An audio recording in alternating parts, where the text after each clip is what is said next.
Então, sejam bem-vindos mais uma vez, você que está começando a assistir essa aula. A gente hoje vai finalizar o capítulo 11 de Apocalipse, estamos terminando aí metade do livro. E se tudo der certo, semana que vem começamos então capítulo 12, um capítulo central, né, no Apocalipse. Nós acabamos de fazer oração numa outra gravação que eu não vou deixar, porque ela era uma gravação de 2 minutos só, e eu acabei desligando temporariamente o meu computador, então nós estamos retomando aqui, ok? Então, se você está assistindo essa aula depois, faz uma pausa e faz a sua oração, pedindo para que Deus te dê sabedoria para o entendimento e desse conteúdo. Eu vou compartilhar aqui com vocês, então, a nossa apresentação.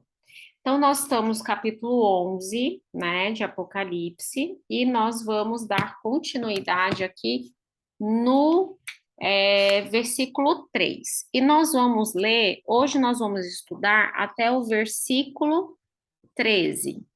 Mas agora nós vamos ler do 3 ao 6, que é esse início aqui para a gente entender o que está se passando. Então, diz assim: darei as minhas duas testemunhas que profetizem por 1260 dias, vestidas de pano de saco.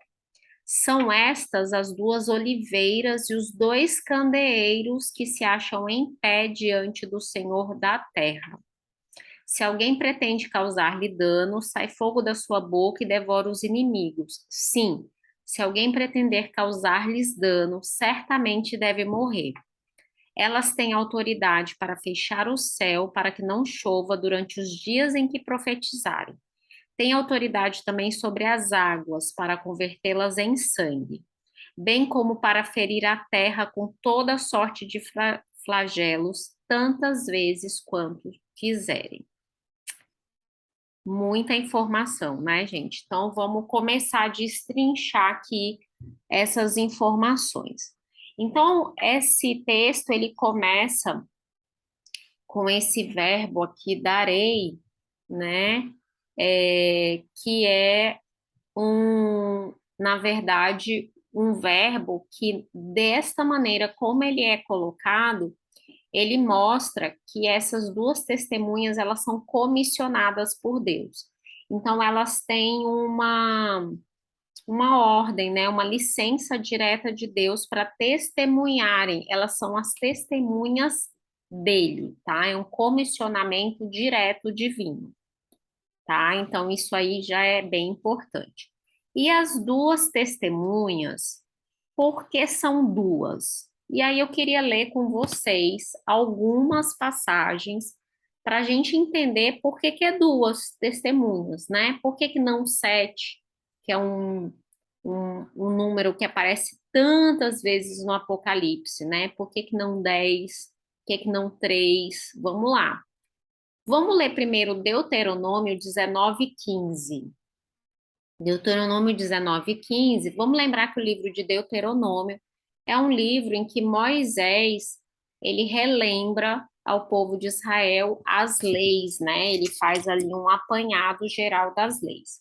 E aí no versículo 15 de Deuteronômio 19, ele diz assim, olha, uma só testemunha não se levantará contra alguém por qualquer iniquidade ou por qualquer pecado, seja qual for que cometer.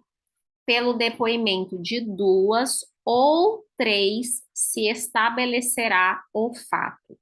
Então, era uma lei entre o povo de Israel, depois que eles saíram do Egito, Deus orientou Moisés que uma pessoa, ela só ia ser levada a julgamento se ela tivesse, no mínimo, duas testemunhas.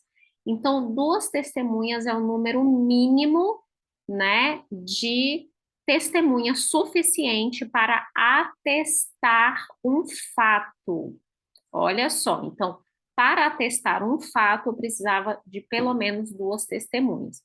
Vamos ver lá no Novo Testamento se esse negócio ficou, como é que ficou isso? Vamos ver a importância dessa questão do dois, né? Aqui já é um outro contexto, tá? Aqui já temos Jesus e os discípulos dele. E aí, em Marcos 6, verso 7, diz assim: chamou Jesus os 12 e passou a enviá-los de dois a dois, dando-lhes autoridade sobre os espíritos imundos. Então, Jesus enviou os apóstolos de dois em dois, para quê? Para testemunharem, né, gente? Era pregação. E aí acontece uma coisa interessante lá em Lucas 10. Seguidores de Jesus foram crescendo, né? Ele tinha 12 apóstolos, mas Jesus não tinha só 12 seguidores. Chegou um momento que aqueles que o cercavam eram muito. E aí, lá em Lucas 10, verso 1, diz assim: depois disso, o Senhor designou outros 70 e os enviou de dois em dois, para que o precedessem em cada cidade e lugar onde ele estava para ir. Então, esses seguidores, o que que eles faziam? Eles chegavam antes na cidade, e eles testemunhavam sobre Jesus e sobre tudo que ele vinha fazendo nos outros lugares. Então, quando ele chegava na cidade, a cidade já estava toda avisada, né, de tudo que ia acontecer. Aquela cidade já estava aguardando, ansiosa pela chegada de Jesus. Então, duas testemunhas na Bíblia, ele é emblemático, porque é uma forma de você determinar fatos. Você não determina fatos, né, ou acusação, ou testemunho, mesmo de uma coisa boa, a gente vê aqui a pregação do evangelho sendo feito de dois em dois. Na igreja adventista, a gente tem um negócio que se chama duplas missionárias, que acho que algumas igrejas ainda fazem isso. Você tem duas pessoas que vão na casa de outras para dar estudos bíblicos, aí eles são chamados de duplas missionárias. E tem o fundamento tá aqui, em Lucas 10, em Marcos 6, né? Tá aqui esse fundamento. Então vocês já entenderam por que que Apocalipse coloca que Deus deu as duas testemunhas. Então, Deus já está dizendo: olha, eu estabeleci duas testemunhas porque o que elas vão testemunhar é um fato.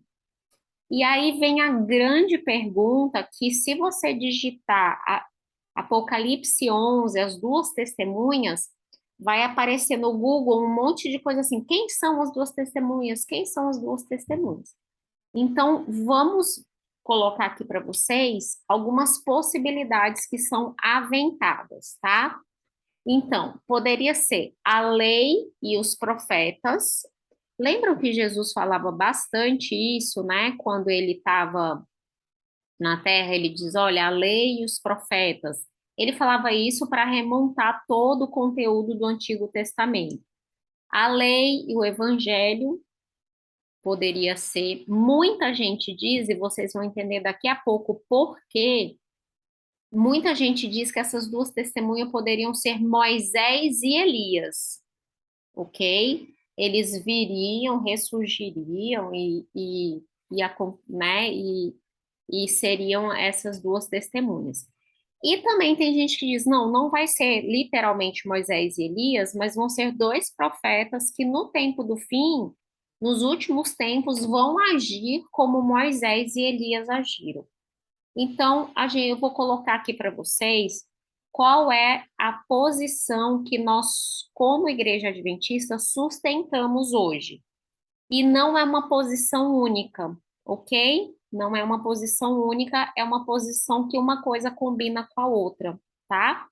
Então, a primeira posição seria de que as duas testemunhas são a Bíblia. Isso mesmo, são a Bíblia, por quê? Antigo e Novo Testamento. Vamos ler alguns versículos que corroboram isso. O primeiro versículo que a gente vai ler está lá em João 5, verso 39. Olha o que que Jesus fala, né? Examinais as Escrituras, porque julgais ter nelas a vida eterna, e são elas mesmas que testificam de mim. Então, Jesus estava falando aqui das escrituras que eles tinham à disposição na época, que era o Antigo Testamento. Mas hoje, que nós temos o Novo Testamento, ele também não testifica de Jesus? Muito, né, gente? Conta vida, obra, morte, ressurreição, o que que os primeiros seguidores fizeram e a implantação do reino dele nessa terra. Então, o Novo Testamento também, né, é um testemunho de Jesus. Vamos ler mais algumas coisas. Lá em Lucas 24, como Jesus utilizou essa questão da Bíblia como uma testemunha de quem ele era. Lucas 24, a gente vai ler do 25 até o 27 e depois o 44 e o 45. Então, o 25 a 27 diz assim: vamos lembrar em que situação isso aqui aconteceu. Jesus morreu na sexta-feira, tá? Sexta-feira de Páscoa. Foi para o túmulo, passou o sábado no túmulo. No domingo pela manhã ele ressurgiu. No domingo, no fim do dia, dois discípulos que não eram dos 12 apóstolos, ok? Eram daqueles seguidores ali, talvez estavam entre os 70, né? Estavam saindo de Jerusalém e voltando para sua cidade, para uma aldeia chamada Emaús. E eles iam conversando sobre todos aqueles acontecimentos do fim de semana e como eles estavam perplexos porque simplesmente o mestre tinha morrido, tinha sido crucificado. Eles ainda não sabiam da ressurreição. Aí, um homem se aproxima deles e era o próprio Jesus, mas eles não perceberam. É como se os olhos deles estivessem encobertos para ver que era Jesus. E aí, vamos ler então o verso 25. Vamos ler antes, né? O verso 19, 18. Um, porém, chamado Cleopas, respondeu. Verso 17, eu vou ler. Então lhes perguntou Jesus: por que que vocês estão preocupados e do que é que vocês estão falando à medida que caminham? E eles pararam entristecidos. E aquele que se chamava Cleopas respondeu: você é o único que não sabe o que aconteceu em Jerusalém e ignora os acontecimentos desses dias? E ele lhe perguntou: quais acontecimentos? Então eles explicaram, né, o que aconteceu a Jesus, o Nazareno, que era um profeta poderoso em obras e palavras e tal, e como os sacerdotes tinham mandado matar. E aí eles disseram: a gente esperava que ele fosse o Messias e tudo, mas ele morreu e hoje já é o terceiro dia. E aí, no verso 22, ele diz assim: é verdade que algumas mulheres que estavam conosco nos surpreenderam tendo ido lá de madrugada e não acharam o corpo e disseram e voltaram dizendo que ele tinha ressuscitado. E aí, no verso 24, ele diz assim: de fato, alguns dos nossos foram ao sepulcro e verificaram a exatidão do que elas tinham dito. Ou seja, eles estavam na dúvida: será que ele morreu? Será que ele não morreu? Aí, olha a resposta de Jesus: ó nécios e tardos de coração para crer em tudo que os profetas disseram. Porventura não convinha que o Cristo padecesse e entrasse na sua glória? E começando por Moisés, discorrendo por todos os profetas, expunha-lhes o que a seu respeito constava em todas as Escrituras. Jesus começou a dar uma aula, gente, de teologia para eles. Pegou lá desde o Pentateuco, porque isso é dizer, né, que ele começou por Moisés. Então, ele começou talvez lá por Gênesis 3:15, né, que a mulher teria o descendente que esmagaria a cabeça da serpente, e aí ele discorreu por todo o Antigo Testamento. No verso 44, diz assim: a seguir, Jesus lhe disse: são estas as palavras que eu vos falei quando ainda estava convosco. importava que se cumprisse tudo o que está escrito sobre mim na lei de Moisés, nos profetas e nos salmos. Então lhes abriu o entendimento para que compreendessem as Escrituras. Ou seja, a gente já sabe que o Antigo Testamento é, né, um testemunho de Jesus. Agora vamos ver o que que o Novo Testamento fala sobre si mesmo. A gente vê isso em Apocalipse. Olha, Apocalipse 1, verso 2, tá? Apocalipse 1, vamos ler a partir do 1, dizendo assim, olha, revelação, olha só o que que é Apocalipse. Revelação de Jesus Cristo, que Deus lhe deu para mostrar aos seus servos as coisas que em breve devem acontecer, e que ele, enviando por intermédio de seu anjo, notificou a seu servo João, o qual atestou a palavra e o testemunho de Jesus Cristo quanto a tudo que viu. Então, o Apocalipse nada mais é do que uma revelação, um testemunho de Jesus. Se o Apocalipse imagine os evangelhos, imagine o livro de Atos e os escritos de Paulo. Verso 9 diz assim: olha, eu, João, irmão vosso e companheiro na tribulação, no reino e na perseverança em Jesus, achei-me na ilha de Patmos por causa da palavra de Deus e do testemunho de Jesus. Então, é inegável que as escrituras são testemunhas de Deus, ok? Elas testemunham de quem é Deus.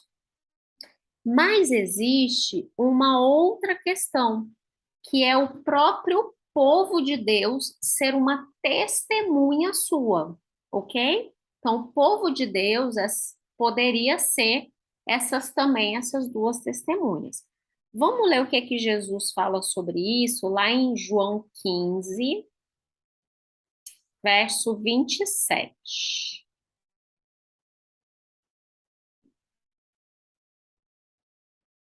Vamos ler o 26 para a gente entender o contexto. Diz assim: quando, porém, vier o Consolador, que eu vos enviarei da parte do Pai, o Espírito da verdade que dele procede, esse dará testemunho de mim. E vós também testemunhareis, porque estáis comigo desde o princípio. Então, os discípulos seriam testemunhas. Vamos ver Jesus falando isso de novo lá em Atos 1, verso 8. Atos 1, verso 8. Jesus diz assim, olha, mas recebereis poder ao descer sobre vós o Espírito Santo e sereis as minhas testemunhas, tanto em Jerusalém como em toda a Judéia e Samaria e até os confins da terra. Então, é inegável também que nós, como cristãos, somos testemunhas. O próprio Jesus diz que o fim não virá sem que ocorra esse testemunho a todas as nações, né? Mateus 24, 14 diz assim: e será pregado este evangelho do reino por todo o mundo, para testemunho de todas as nações, então virá o fim, né? E a gente tem também em Apocalipse a sua igreja como testemunha, olha. Apocalipse 17, verso 6. 17, verso 6. Fala assim: então eu vi a mulher embriagada com o sangue dos santos e com o sangue das testemunhas de Jesus. Olha só a mulher, a meretriz, né, que estava montada na besta lá em Apocalipse 17, que aí a gente ainda vai ver isso, embriagada com o sangue das testemunhas de Jesus. E Apocalipse 22, 4.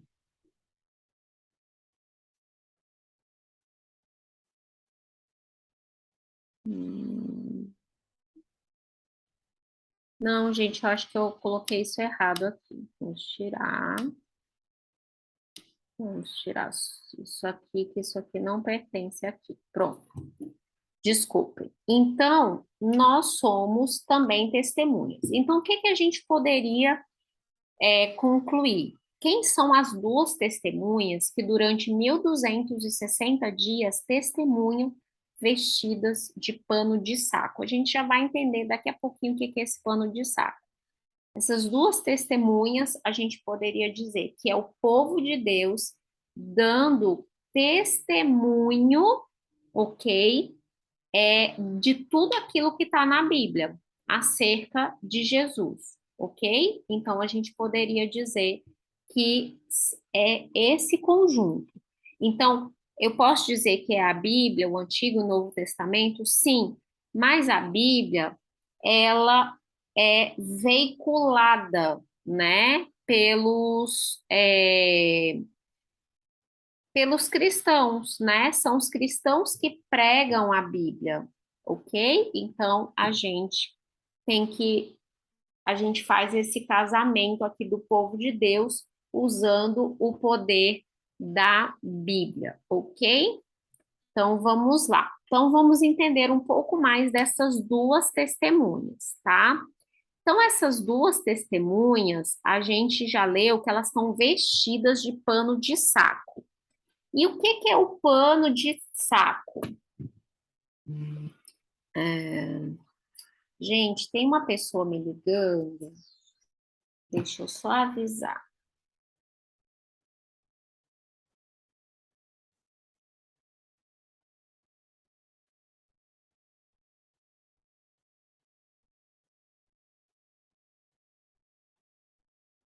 Pronto. O que que é o pano de saco? Então, o pano de saco, a gente pensa naqueles sacos de carregar batata, cebola, né? Vocês devem ter pensado nisso. Eu também pensei. Mas pano de saco, o termo usado aqui em grego, ele quer dizer literalmente isso aqui que eu escrevi, olha, tecido rústico feito especialmente de pelo de animais. Olha só que interessante. Vamos ver como que os profetas se vestiam. Vamos ver Isaías 20 verso 2, que a gente vai ver Deus falando da roupa dele.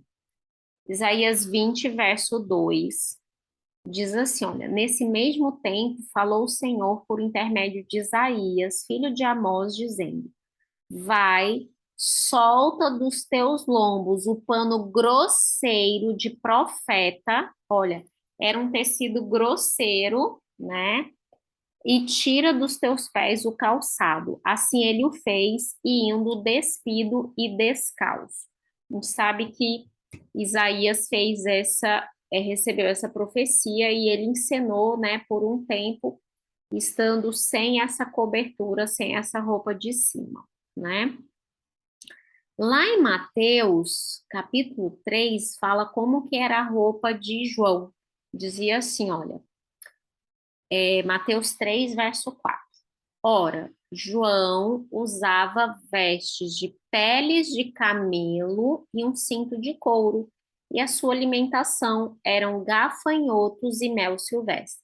Então, aqui fala da roupa, né, é, de João Batista. Então, quando fala que essas testemunhas, elas vão testemunhar com pano de saco, aqui, gente, tem duas situações. A primeira é que indica que essas duas testemunhas, elas vão se comportar realmente como profeta, ou seja, aquele que recebe uma mensagem direto de Deus para transmitir para o povo.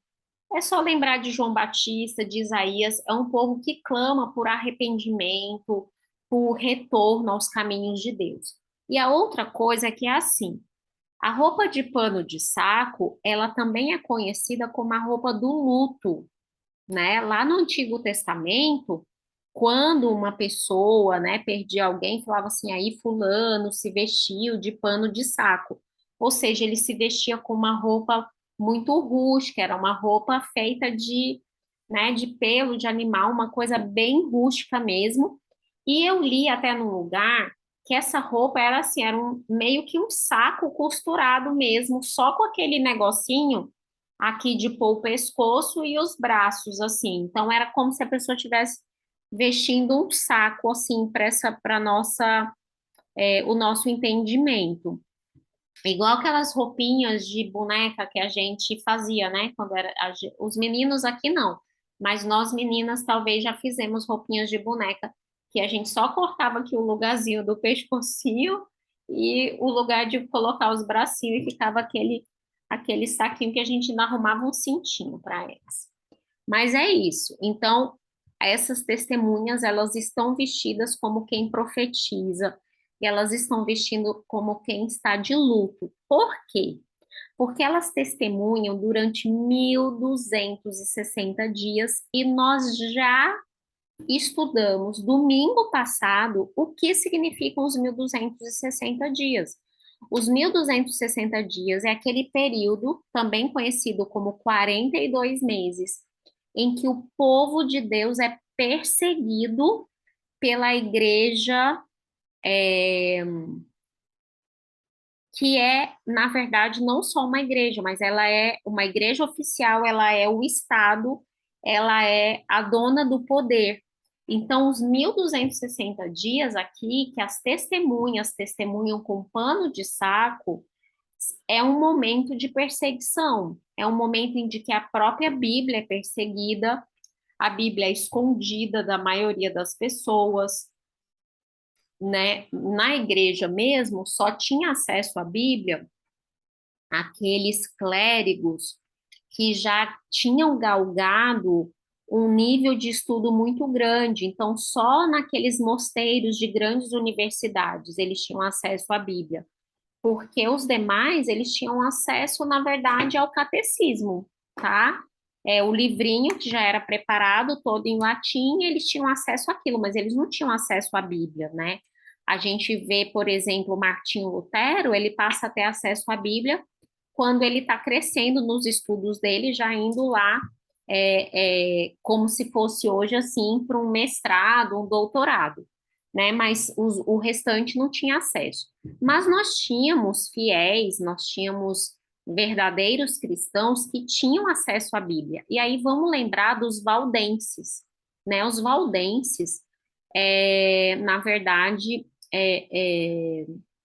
uma etnia, né, de pessoas que vieram lá de Valdo, e eles eram famílias que moravam, né, nos Alpes italianos e suíços, tá? E eles moravam e eles trabalhavam com comércio, e eles copiavam pequenas porções da Bíblia em papéis bem pequenininhos, e eles escondiam nas roupas e eles entregavam, dependendo se eles vissem que tinha uma abertura ali, eles entregavam junto com as mercadorias que eles vendiam. E eles foram intensamente perseguidos, né, pela igreja. Por quê? Porque os valdenses guardavam o sábado, eles não praticavam a confissão, eles realmente não seguiam os dogmas, né, da Igreja Católica. Então, a gente tem inúmeros outros aí que foram perseguidos por terem testemunhado. Então, esses 1260 dias é um momento de perseguição, é um momento de que o testemunho, ele não é a coisa mais fácil do mundo, e ele realmente remonta como era difícil ser um profeta, né, no Antigo Testamento, como era até arriscado e amargo para eles serem profeta, porque a mensagem deles, como era uma mensagem de que as pessoas tinham que se arrepender, de que as pessoas tinham que se converter dos seus maus caminhos, eles, na verdade, não eram bem aceitos, vide o próprio João Batista, que a gente acabou de, é, de falar sobre ele, né? Bom, na continuação, diz assim, olha, que essas duas testemunhas, elas são duas oliveiras e dois candeeiros. Então, tá comparando as testemunhas a duas oliveiras e dois candeeiros. E aí, gente, tem uma outra passagem da Bíblia que faz essa mesma comparação. Então, a gente não pode deixar de citar. Lembra que quando o Apocalipse cita uma coisa que tem lá no Antigo Testamento, a gente tem que pegar esse ensinamento para poder ver de onde é que está vindo essa coisa. Então, a gente vai para Zacarias 4, tá? Zacarias 4, a gente vai ler do 11 até o 14. Deixa eu lembrar para vocês quem é Zacarias. Zacarias é um profeta que Deus levanta após o cativeiro babilônico. Então vamos lá. O povo de Judá foi crescendo a sua pecaminosidade. Nabucodonosor invadiu, fez 3 invasões, destruiu tudo e os judeus ficaram 70 anos na Babilônia, até que Ciro promulgou um decreto autorizando aqueles que quisessem vir para que eles viessem. Eu acho que eles vieram, acho que uns 48 mil, tá? Eu não tenho o número certo, lá em Esdras e Neemias fala quantos vieram, em Esdras fala. Mas era uma coisa assim na ordem de grandeza de 40 e poucos mil pessoas retornaram da Babilônia quando Ciro assinou o decreto dele. Entre estes, retornaram 2 pessoas muito importantes. O primeiro era Zorobabel. A gente falou nele na aula passada. Por quê? Porque ele é conhecido como construtor do segundo templo.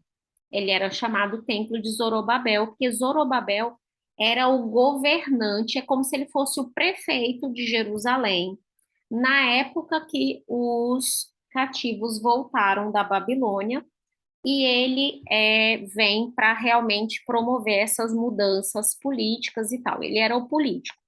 E a outra pessoa emblemática nesse retorno é Josué.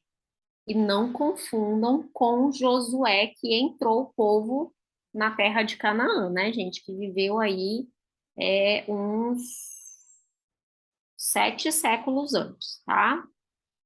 No mínimo 6 séculos antes. Esse Josué aqui é o sumo sacerdote Josué. Então, ele era um levita, que aí, quando retorna, eles percebem que pela linhagem das famílias dos levitas, ele seria o sumo sacerdote que deveria assumir as ações todas do templo. Então, Deus levanta Zacarias como profeta para animar os dois, porque esse retorno, gente, foi muito difícil. E até o capítulo 4 ele tem aquele verso que é super emblemático, que talvez vocês já viram, né? Muita gente usando e citando, porque Deus disse para Zacarias dizer assim: olha, esta é a palavra do Senhor a Zorobabel. Isso está no verso 6 do capítulo 4, tá, gente? Não por força nem por poder, mas pelo meu espírito, diz o Senhor dos Exércitos. Então, Deus estava falando, a mensagem do capítulo 4 de Zacarias é Deus dizendo assim: diz para eles que eu estou com eles. E quem vai construir esse templo não é outro senão ele, Zorobabel, tá? Que é a mão de Zorobabel que iria construir.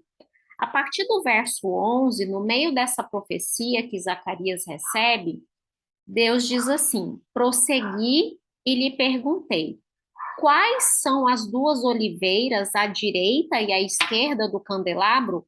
Então, Zacarias tinha visto um candelabro e tinha visto 2 oliveiras, uma de um lado, outra do outro. E ele pergunta: que são essas 2 oliveiras, né?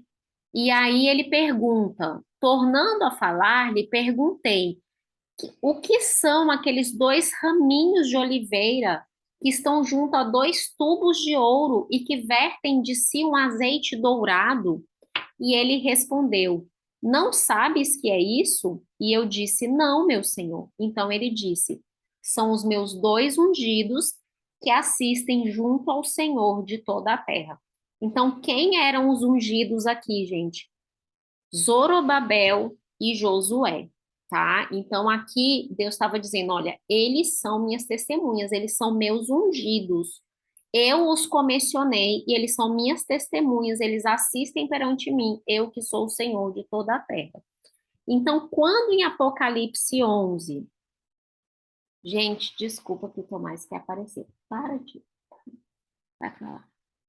Quando em Apocalipse 11 a gente vê falando que essas 2 testemunhas são 2 oliveiras, 2 candeeiros, a gente já entende que eles são ungidos, são comissionados de Deus, ok? Para dar esse testemunho. Espera aí. Isso. E aí, a gente entende isso. Gente, o Tomás está impossível. Sai daqui. Para. Ele acabou de apagar aqui, né, gente? Ô, meu pai. Pronto. Então, a gente já entende que são pessoas que são comissionadas por Deus. Tá indo, né, Flávio? Comissionadas por Deus para testemunhar. Eles têm essa unção, né, de Deus para testemunhar. Outra coisa, vamos lembrar, então, qual é o papel de Josué e Zorobabel, gente? Que o papel deles era muito importante, que era um papel de reedificar Jerusalém. Era um papel de tornar, colocar em funcionamento o templo. Então, você vê, o papel de colocar a nação eleita na posição que ela deveria ter. Então, aqui, o que que a gente entende? Quando João cita essa passagem super parecida com Zacarias, a gente não pode deixar de entender que as duas testemunhas, durante os 1260 dias, têm um papel muito importante na reedificação, né, da verdadeira igreja, tem um papel muito importante no restabelecimento da verdadeira religião. Embora durante esses 1260 dias a gente não tenha visto essa verdadeira região prevalecer. Parece que justamente o contrário, o que prevaleceu foi o mal e foi a perseguição, tá? E aí, lá em Apocalipse, continua dizendo que as duas testemunhas, elas tinham autoridade. Então, fala que elas tinham autoridade para soltar fogo, para exterminar quem quer que colocasse elas em perigo. Vamos ver de onde são tiradas essas informações, tá? Que essas informações, elas saem também para a gente lá do Antigo Testamento.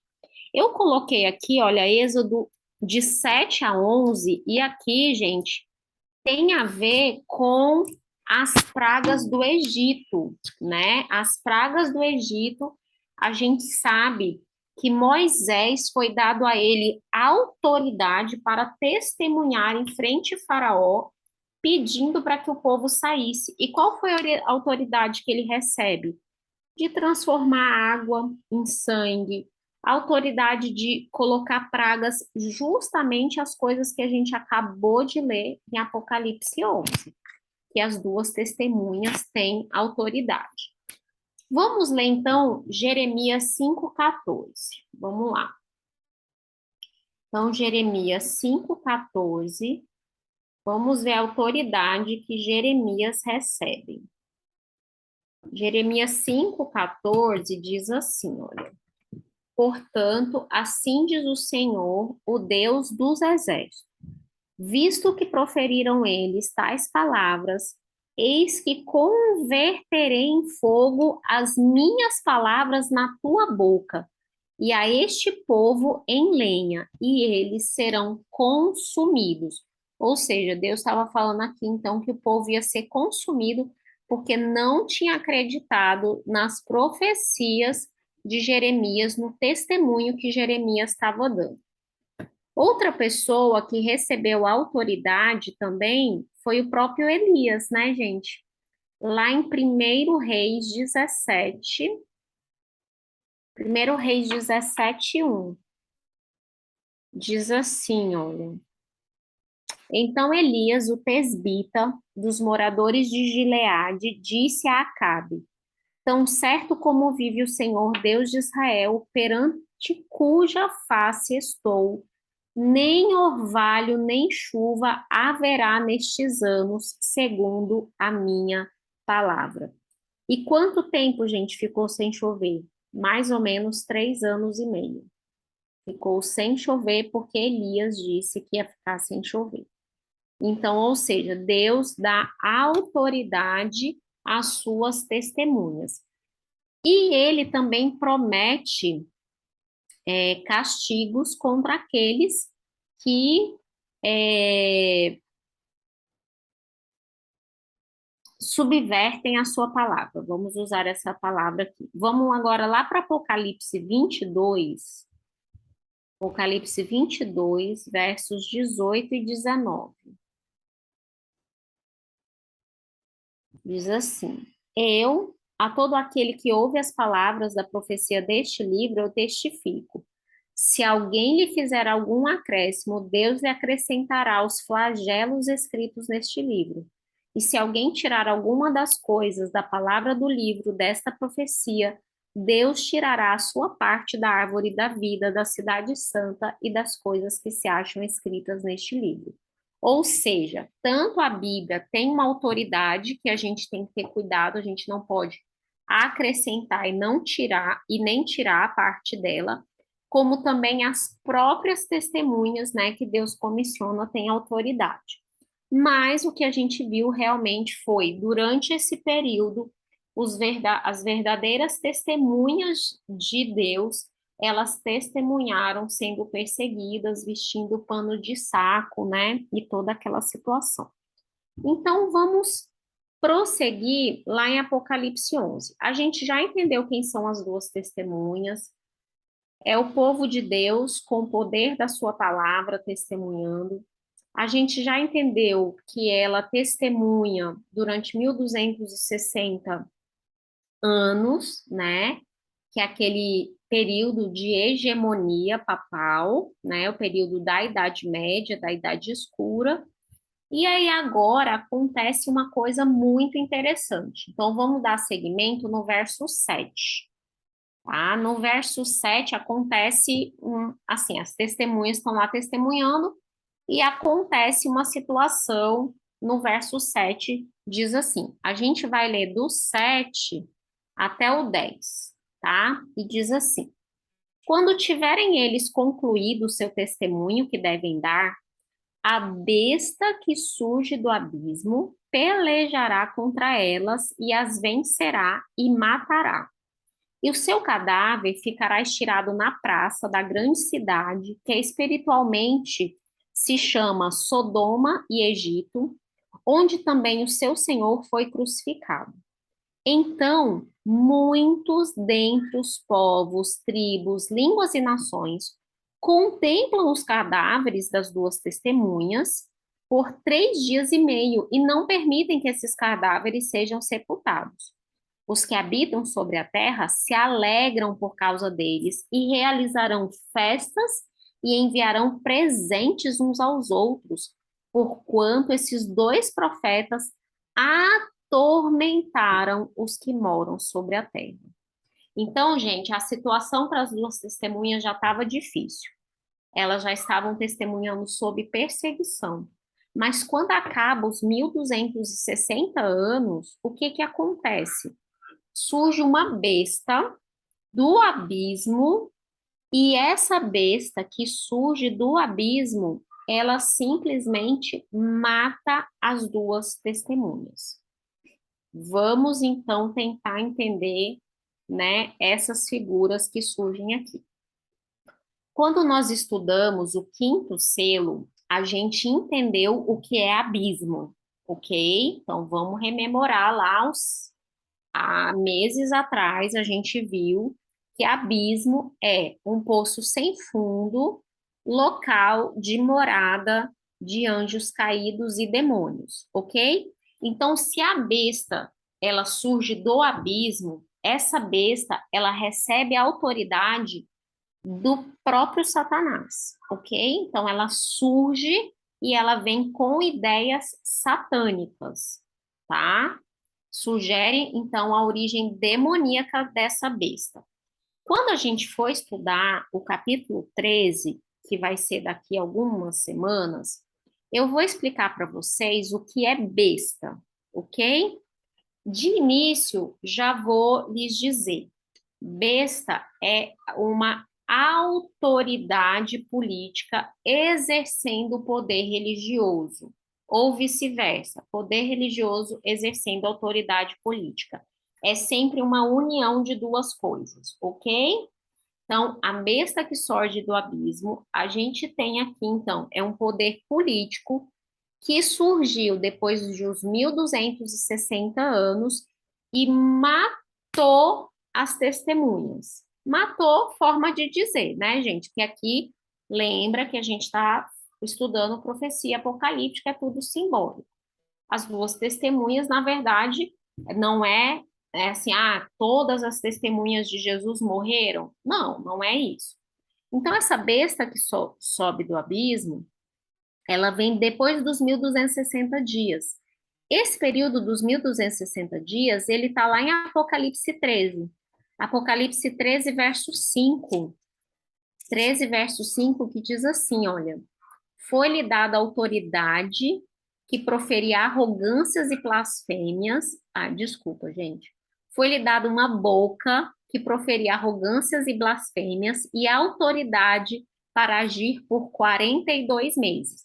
A gente já viu na aula passada que 42 meses é a mesma coisa que 1260 dias. Ok? Então, a gente tem aqui uma besta que surge depois de outra besta. A besta de Apocalipse 13 é a besta que sobe do mar. A gente vai estudar, obviamente, né, com bastante cuidado, tá? Mas a besta que surge do abismo, ela vem e ela cresce depois que os 42 meses da besta do mar terminam. E a gente vai entender isso lá em Apocalipse 13, por quê? Se a gente tem que entender que as bestas, elas recebem autoridade direto de Satanás. E Satanás, ele vai diversificando a maneira pela qual ele persegue o povo de Deus, ok? Então, vamos pensar aqui na era cristã. No século I até o fim do século III ali, como que ele perseguiu? Através do Império Romano.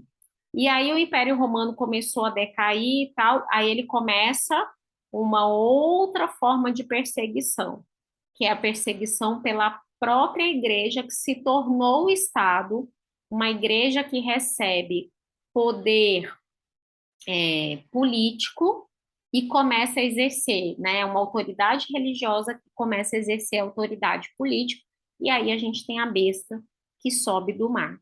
Mas a besta que sobe do mar, ela só agiria por 1260 dias ou 42 meses. Então, depois dela, depois que se acabaram o testemunho das duas testemunhas de pano de saco, surge a besta que sobe do abismo. Então, a besta que sobe do abismo é um poder responsável pela morte das duas testemunhas e ela surge após os 1260 dias ou 42 meses. E aí, quando a gente estuda a história, gente, qual foi o grande poder que surgiu, né, depois da Idade Média e que foi responsável por uma das piores tentativas de aniquilação do cristianismo de que se tem história? Nós estamos falando da Revolução Francesa. Então, a Revolução Francesa, que começa a ganhar corpo e cresce ali, né, no século XVIII, e que em 1798, inclusive, eles são responsáveis por causar a derrocada, né, da Igreja Católica como poder hegemônico na Europa, eles são, né, os responsáveis por serem o berço do ateísmo, do secularismo, né? A Revolução Francesa, a gente estudou lá na quinta trombeta, que ela veio com ideias completamente antirreligiosas. Elas, ela veio para causar uma ruptura completa do homem com a ideia de um ser superior, de um ser criador, de um ser que está acima de todas as coisas. Então veio a Revolução Francesa e ela disse assim: não, o nosso Deus agora é a ciência. Então, se não puder ser provado cientificamente, nós renegamos. E aí vem a Revolução Francesa, que se tornou o berço do secularismo e de diversas outras ideologias que nós presenciamos até hoje e que são extremamente contrárias ao evangelho, tá? Então, isso aqui, gente, daria estudo, assim, para milhares de tempos. A gente viu isso um pouco lá na explanação do quinto selo, mas aqui nós vemos a besta que surge do abismo, e isso é um consenso entre teólogos que estudam o Apocalipse do ponto de vista historicista, tá? Seja adventista ou não, se o teólogo estuda o Apocalipse e interpreta do ponto de vista historicista, ele entende que a besta que sobe do abismo é, é a Revolução Francesa, a França, por assim dizer, né? Porque veio politicamente, causando a derrocada da monarquia, mas trouxe também todo um pacote anti-religião, anti-Bíblia, anti-Deus, né? A ponto da gente ter mais ou menos aí um século depois, Nietzsche escrevendo o livro Deus está morto,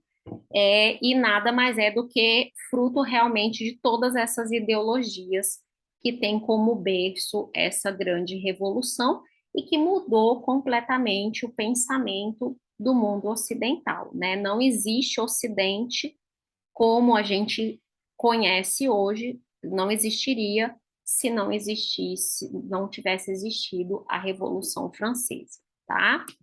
Então vamos ver aqui. Então, como é essa questão de que as duas testemunhas morrem, né?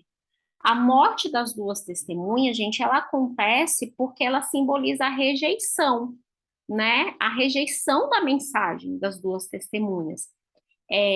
A Revolução Francesa, ela veio realmente para dizer assim, nós não queremos religião, nós não queremos Deus, ok? Nós não queremos mais. Eles queriam romper com toda aquela escuridão da Idade Média, trazendo o iluminismo, mas esse iluminismo ele veio realmente para ser uma negação de tudo. E lá nos versos que a gente acabou de ler, a gente diz assim, ó, no verso 8 diz assim: "E o cadáver das duas testemunhas ficará estirado na praça da grande cidade, que espiritualmente se chama Sodoma e Egito." Então, que cidade é essa, né?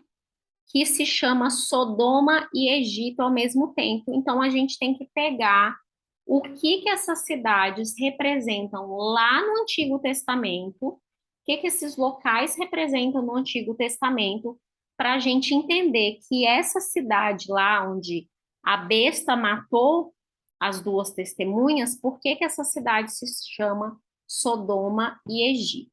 Então, vamos lá. Vamos ver a questão de Sodoma, primeiro lá em Gênesis 18, versos 20 e 21.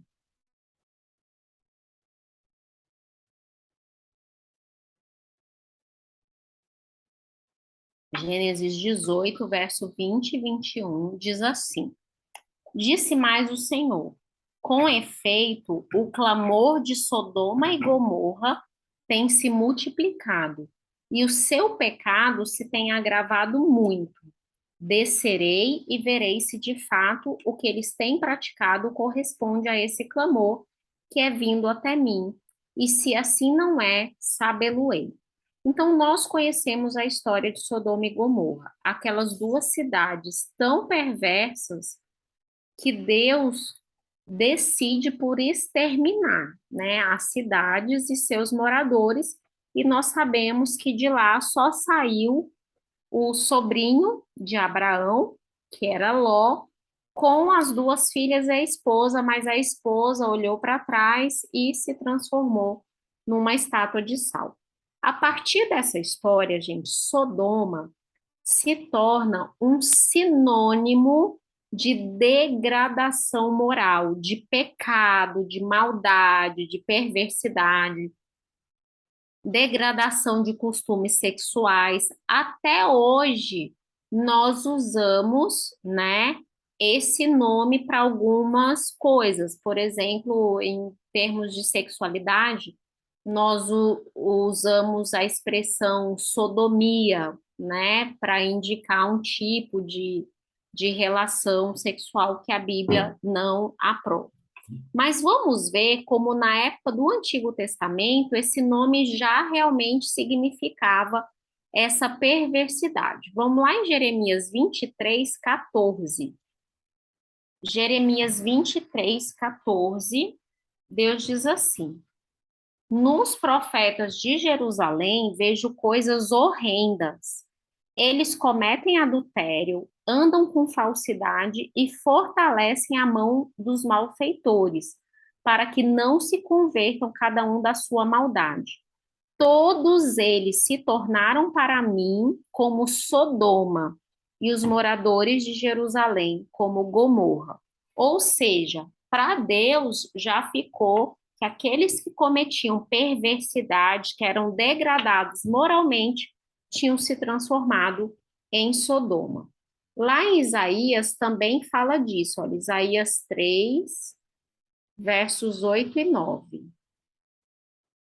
Diz assim: porque Jerusalém está arruinada e Judá caída, porquanto a sua língua e as suas obras são contra o Senhor, para desafiarem a sua gloriosa presença.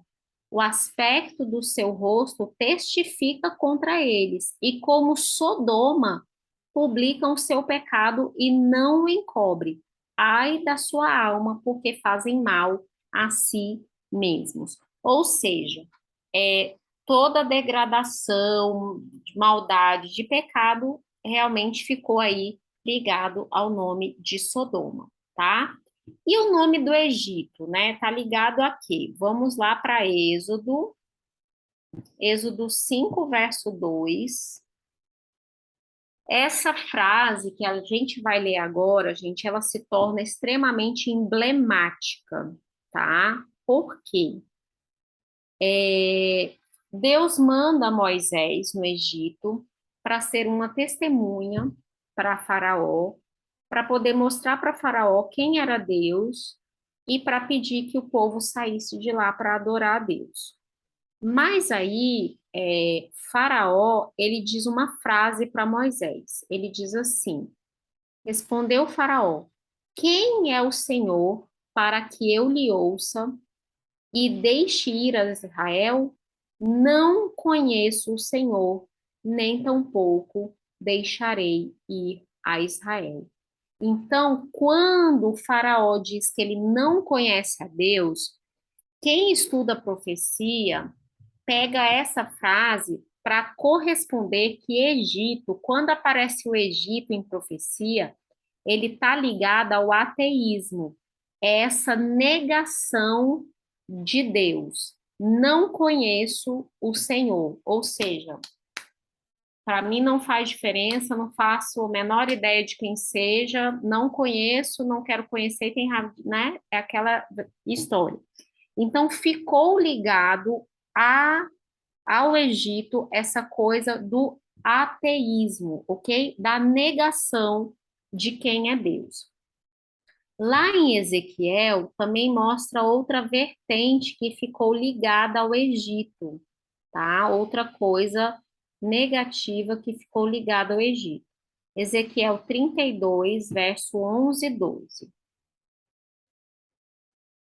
Ezequiel 32, verso 11 e 12. Pois assim diz o Senhor Deus: a espada do rei da Babilônia virá contra ti. Farei cair a tua multidão com as espadas dos valentes, que são todos os mais terríveis dos povos. Eles destruirão a soberba do Egito e toda a sua pompa será destruída. Em toda a história do povo de Israel, sempre que eles eram ameaçados por povos que vinham do norte, eles e eles não estavam andando em comunhão com Deus, eles faziam aliança com o Egito para poder sobreviver àqueles ataques. Então, gente, o Egito, ele virou um sinônimo para o povo de Israel, é assim: se eu não tenho Deus, eu procuro o Egito, né? O Egito era a força militar que eles procuravam num momento de necessidade. Então, com o Egito vinha a arrogância, vinha aquela coisa assim: para que eu preciso de Deus se eu tenho o Egito para me ajudar na guerra? Entenderam? Então, o Egito ele vem com essa arrogância e essa autossuficiência, tá? Então, quando eu digo que eu somei Sodoma e Egito, eu estou juntando a maldade, a perversidade, a degradação moral de Sodoma com a arrogância, o ateísmo e a autossuficiência do Egito. Eu juntei tudo.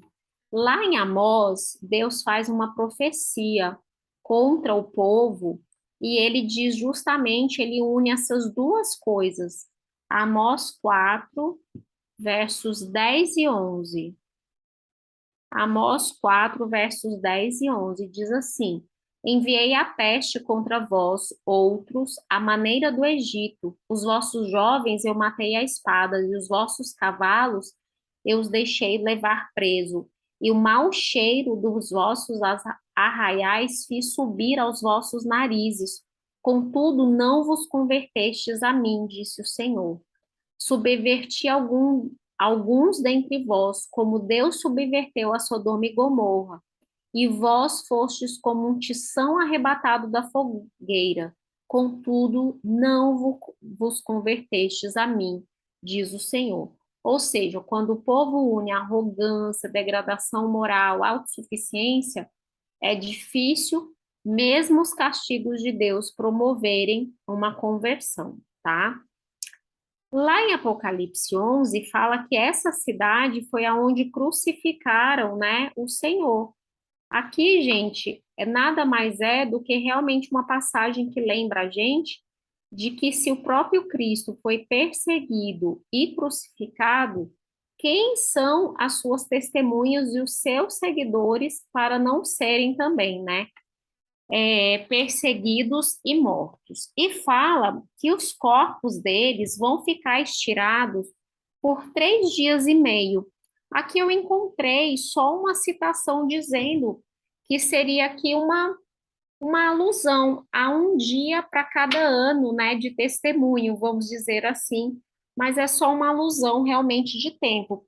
E se a gente perceber, essa alusão de 3 dias e meio, ela tem uma correlação também muito interessante com duas outras coisas na Bíblia, que é o tempo em que Jonas, que é uma testemunha, né, um profeta, passa dentro da baleia e o tempo que Jesus passa na tumba, porque eu não sei se vocês sabem, os judeus eles contavam dia incluso, né? Então, apesar de Jesus não ter ficado 72 horas na tumba, eles contam como 3 dias, ok? Porque a sexta conta, então ele entrou ainda nas horas de sexta, o sábado conta, e por ter amanhecido domingo, domingo conta. Então, conta os 3 dias aí. Então, a gente tem que lembrar que na Bíblia, esses 3 dias também tem a ver com um sinal, né? Jesus fala, ele falou que ele destruiria aquele templo e em 3 dias o reedificaria. E teve uma vez também que ele falou para os fariseus, ele falou, olha, nenhum sinal será dado a vocês, senão o sinal de Jonas, né? Que ficou 3 dias dentro da baleia. Só, gente, que as duas testemunhas, elas estão mortas, os corpos, os cadáveres estão na praça, só que tem gente feliz com isso. E esses que estão felizes são aqueles que habitam sobre a terra. Eles estão felizes, eles estão trocando presentes entre si, tá uma festa só. E por que que eles estão felizes?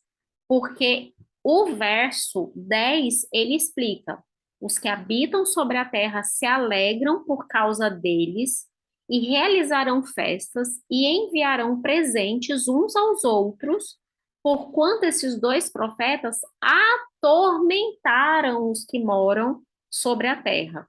Por que que esses profetas atormentaram? Vamos ver então essas 3 passagens aqui, 4, né? A primeira está lá em Primeiro Reis 18, verso 17. A gente está falando aqui de Elias, e Elias se encontra com Acabe. Acabe era o rei horrível, né, que reinou sobre Israel e que Elias pediu para parar de chover por causa dele, de toda a, a idolatria que existia, né, em Israel. Então, quando Acabe olha para Elias, ele diz assim: És tu o perturbador de Israel? Então, veja bem, para Acabe, o perturbador de Israel, não era ele que estava fazendo tudo o que era mal perante o Senhor. Não, era Elias, né? Elias é que era o perturbador de Israel. Vamos ver o verso, capítulo 21, verso 20. Capítulo 21, verso 20. Acabe de novo encontrando com Elias, tá? E ele diz assim: olha, perguntou Acabe a Elias: Já me achaste inimigo meu? E respondeu ele: Achei-te, porquanto já te vendeste para fazeres o que é mal perante o Senhor. Então, gente, para quem está fazendo coisa errada, aqueles que pregam o certo são perturbadores. Então, os que habitam sobre a terra, eles se sentem atormentados pelas duas testemunhas. Por quê? Porque as duas testemunhas, elas dizem o que está acontecendo de errado. Vamos lembrar de novo de João Batista, né? João Batista, ele foi preso e teve a sua cabeça decepada. Por quê? Porque Herodias, né, que era lá, que era um rolo lá de família, o irmão pegou a mulher do outro e tal. E aí João Batista vivia denunciando, né, esses pecados que existiam ali naquela família real. E aí ela pega e manda a sobrinha, né, pedir para matar João Batista e o rei simplesmente consente e manda matar João Batista. Então, aqueles que estão fazendo o que é mal, né, eles sempre vão achar que aqueles que pregam a verdade estão atormentando eles. O próprio Jesus, a gente vai pular aqui para esse capítulo Marcos 13, verso 13, o próprio Jesus diz isso, olha: Sereis odiados de todos por causa do meu nome. Aquele, porém, que perseverar até o fim, este será salvo. Então, as duas testemunhas morrem e o povo tá o quê? Tá, né, rejubilando em cima dos cadáveres. Mas o Apocalipse 11 continua e as duas testemunhas não continuam mortas. Vamos ver o capítulo, o verso 11? A gente já está quase terminando. 11 ao 13. 11 ao 13 diz assim: Mas depois dos 3 dias e meio, um espírito divino, de vida, vindo da parte de Deus, neles penetrou, e eles se ergueram sobre os pés, e aqueles que os viram sobreveio grande medo. E as duas testemunhas ouviram grande voz vinda do céu, dizendo-lhes: Subi para aqui. E subiram ao céu numa nuvem, e os seus inimigos as contemplaram. Naquela hora houve um grande terremoto e ruiu a 10ª parte da cidade, e morreram nesse terremoto 7.000 pessoas, ao passo que as outras ficaram sobremodo aterrorizadas e deram glória ao Deus do céu. Então vamos entender o que acontece. As duas testemunhas estão mortas, todo mundo está achando que morreu, né? Vamos lembrar aí da célebre do célebre título, né, de Nietzsche, Deus está morto, né? Ele dizia que era a morte, ele dizia que em poucas décadas, né, em pouco tempo, a religião seria algo completamente ultrapassado, ninguém mais falaria nisso, porque a ciência, ela galgaria um status tão grande que as pessoas não precisariam mais de Deus. E quando todo mundo pensa que as testemunhas estão mortas, o que que acontece? Vem um fôlego vindo da parte de Deus, um espírito de vida que penetra neles e eles se erguem sobre os seus pés. Isso, gente, faz uma referência explícita a Gênesis 2:7, né? Quando Deus forma o homem do pó da terra, quer ver? Então formou o Senhor Deus ao homem do pó da terra e soprou nas narinas o fôlego de vida, e o homem passou a ser alma vivente. Então, de onde vem o poder para ressurgir qualquer coisa, para criar vida? De Deus. Essa passagem aqui de Ezequiel é a passagem que talvez muitos de vocês conheçam, que é a passagem do Vale dos Ossos Secos, né? A passagem do Vale dos Ossos Secos é aquela passagem que Deus chama Ezequiel para um vale cheio de ossos secos, e ele diz assim: profetiza a esses ossos, e diz para eles, né, que eles criem carne, tendões e tudo e tal, e de repente Ezequiel começa a profetizar e aí vai crescendo juntas e carnes e tudo, e aí até que eles formam um grande exército, e aí vem um fôlego da parte de Deus, é soprado neles, e aquele exército de ossos secos se torna novamente um exército de pessoas vivas. Obviamente é uma profecia, não é algo que aconteceu de verdade, e simbolizava da parte de Deus essa retomada do remanescente dentro do povo. Deus estava dizendo assim: olha, todo mundo aí que está morto espiritualmente, eu vou ressuscitar, eu vou trazer de volta à vida esse povo que parece que está completamente longe e que já perdeu, né, a vida que vinha de mim, pois eu vou ressuscitar. E aí a gente entende esse ressurgimento das duas testemunhas, gente, como crescimento do interesse pelo estudo da Bíblia.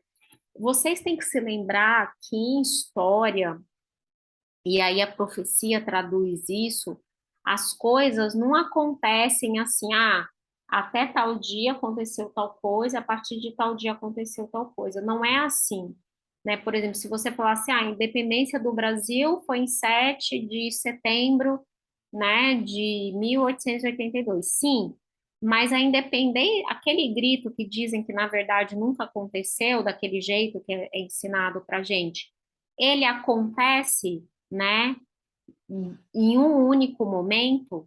Por exemplo, se você pensar no 4 de julho dos Estados Unidos, como que aconteceu essa independência? Essa independência ela aconteceu ao longo de décadas de motins, né, de pequenas guerrilhazinhas. A gente teve o dia de chá de Boston, né, que foi aquela vamos dizer, rebelião, né, dos vendedores, dos exportadores de chá, que jogaram tudo no mar para não mandar para a Inglaterra. Então, gente, nada acontece do dia para a noite, né? Aqui também, a Revolução Francesa começou aí só depois que começou esse crescimento do interesse pelo estudo da Bíblia, não. Em várias partes do mundo, no século XVIII, no século XIX, assim como crescia as ideologias da Revolução Francesa, também crescia o interesse do estudo da Bíblia, o reavivamento de igrejas, a fundação das sociedades bíblicas, que foi uma forma importantíssima para a propagação, a ponto de que, né, no mundo ocidental, no Brasil, é difícil ter uma casa que não tenha uma Bíblia, né? Então, isso foram coisas que aconteceram juntas, tá? E aí fala que eles foram arrebatados ao céu. Sabe o que é interessante? Nós temos dois personagens, né, que são marcados como que são arrebatados ao céu, que é Elias, que é essa passagem aí de 2 Reis 2:11. Nós temos Jesus, que foi arrebatado ao céu, e nós temos também, através da passagem de Judas, né, que fala que Jesus contendia pelo corpo de Moisés, nós temos também a ideia de que Moisés foi levado ao céu. E quando Jesus está lá no Monte das Oliveiras, né, com os discípulos, com os apóstolos, só com Pedro, Tiago e João, e aparecem, né, Moisés e Elias para falar com Jesus, então a gente sabe que são duas pessoas que estão no céu já em forma glorificada, tá? Então, esse arrebatamento, ele quer dizer justamente que aquela condição de humilhação das duas testemunhas, ela muda, né? Existe um reavivamento das igrejas, existe um crescimento da pregação do evangelho, as sociedades missionárias, né, são formadas por diversas denominações. No século XIX, nós temos o grande reavivamento com a pregação de que Jesus voltaria, né, lá no outono de 1843 e depois de 1844. Então, nós temos isso crescendo na Europa, nos Estados Unidos, na América do Sul, né? Isso também existiu. Então, nós temos essa exaltação que aconteceu depois da condição de humilhação. E quando acontece, né, esse surgimento, aqui em Apocalipse 11 diz que acontece um grande terremoto. Então, quando eles são levados ao céu, um grande terremoto acontece, né? Verso 13: naquela hora houve grande terremoto e ruiu a 10ª parte da cidade. Esse grande terremoto aqui, gente, muitos estudiosos dizem que ele é o mesmo terremoto que aparece no sexto selo, né, que a gente estudou, que é o grande terremoto de Lisboa. Por quê? Porque ele é o terremoto que marca a época do tempo do fim. Lembra que ele aconteceu em 1755, tá? 1755, dia 2 de novembro de 1755, acontece o grande terremoto de Lisboa. Então, ele marca o tempo do fim. Então, talvez seria aí um acontecimento emblemático para esse tempo do fim, em que crescem as ideologias contra a Bíblia, mas também cresce a pregação da palavra de Deus, tá? E fala que a 10ª parte da cidade ruiu. Essa 10ª parte, gente, ela significa que foi um colapso parcial, porque nós vamos ver a cidade completamente destruída em Apocalipse 18, tá bom? Então, em Apocalipse 18, a gente vai ver a cidade ser completamente destruída. E também diz que morreram 7.000 pessoas. 7.000 pessoas, a gente já estudou que 7 é símbolo de totalidade, de completude, ok? 1.000, a gente também já estudou, quando a gente estudou os 144.000, que ele é um número para unidades de exército, ok? Então, quando fala que morreram 7.000 pessoas, a gente pode dizer que é como se fosse um símbolo, né, daqueles que se mantiveram no engano. Então, eles morrem espiritualmente.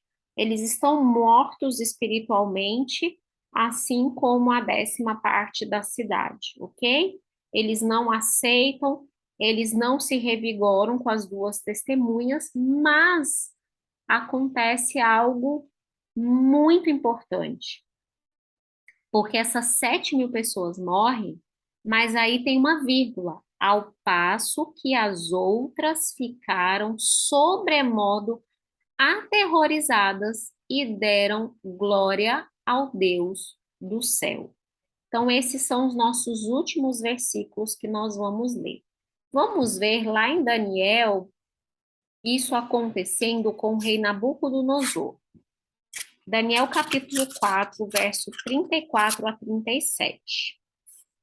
Diz assim: mas ao fim daqueles dias, eu, Nabucodonosor, levantei os olhos ao céu. Tornou-me a vir o entendimento, e eu bendisse o Altíssimo, e louvei e glorifiquei ao que vive para sempre, cujo domínio é sempre eterno, e cujo reino é de geração em geração. Todos os moradores da terra são por ele reputados em nada. e segundo a sua vontade. Ele opera com o exército do céu e os moradores da terra. Não há quem lhe possas deter a mão, nem lhe dizer: que fazes? Então, logo me tornou a vir o entendimento, também para a dignidade do meu reino, tornou-me a vir a minha majestade, o meu resplendor. E buscaram-me os meus conselheiros e os meus grandes, e fui restabelecido no meu reino, e a mim se me ajuntou extraordinária grandeza. Agora, pois, eu, Nabucodonosor, louvo e exalço e glorifico o Rei do céu, porque todas as suas obras são verdadeiras e os seus caminhos são justos, e ele pode humilhar aos que andam na soberba. Então, essa conversão, né? Essa dar glória ao Deus do céu, desses que veem tudo isso acontecer e ficam aterrorizados, gente, mostra, lembra muito essa conversão de Nabucodonosor, né? Quando ele foi provado, né? Ele chega um momento em que finalmente ele diz: olha, agora realmente eu reconheço que só existe um Deus verdadeiro e ele é que pode todas as coisas. Então ele fala: eu glorifico, eu louvo, eu exalto, né? O nome de Deus. E nós temos em Apocalipse também um momento em que as pessoas são conclamadas, são chamadas a darem glória a Deus. A gente vai estudar sobre isso daqui a algumas semanas, tá? Quando a gente estudar a mensagem dos três anjos, ok? Ou a tríplice mensagem angélica, a gente vai estudar sobre isso. Mas lá em Daniel 14, desculpa, Apocalipse 14, verso 6 e 7, a gente vai ler e é uma pregação do tempo do fim, hein, gente? Então, olha a pregação que vem com todas essas coisas acontecendo, hein? Diz assim: vi outro anjo voando pelo meio do céu, tendo um evangelho eterno para pregar a todos os que se assentam sobre a terra, a cada nação, tribo, língua e povo, dizendo em grande voz: temei a Deus e dai-lhe glória, pois é chegada a hora do seu juízo, e adorai aquele que fez o céu e a terra e o mar e as fontes das águas.